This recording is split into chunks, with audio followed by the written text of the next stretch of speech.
तर वर्ध्याच्या हिंगणघाट देवळी समुद्रपूर तालुक्यामध्ये वादळी पाऊस झाला। अल्लीपूर, गणेशपूर, अलमडोह, गोजी, माणगाव या परिसराला गारपिटीचा तडाखा बसलाय। गहू, चणा, भाजीपाला पिकांचं मोठ्या प्रमाणात नुकसान झालंय।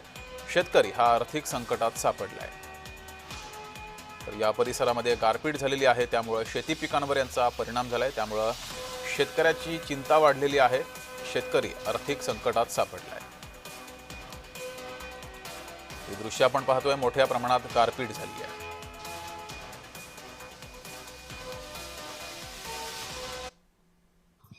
पाऊस अंदाजे 2:30 ते 3 वाजता दरम्यान होता आणि सोसाट्याचा वारा होता आणि एकसाथ गार झाली आहे आणि गार अशा साईजची होती की बोरापेक्षा मोठी होती। त्यामुळे पूर्ण मालाची नुकसान झाली आहे। गहू झोपले आहे, चेने परत झोपले आहे, काही सवंगण होते ते सुद्धा शेताच्या बाहेर दानाफान झाले आहे। त्याच्यामुळे ते आपले कृषी अधिकारी यांनी येऊन आपले पंचनामे करावं आणि आम्हाला नुकसान भरपाई मिळवून देण्यात यावी। तर बळीराजावर आर्थिक संकट कोसळलेलं आहे। गारपीट या ठिकाणी झालेली आहे। मोठ्या प्रमाणात पाऊस झालाय, मोठ्या गारा पडलेल्या, त्यामुळे शेती पिकांचं मोठं नुकसान झालंय।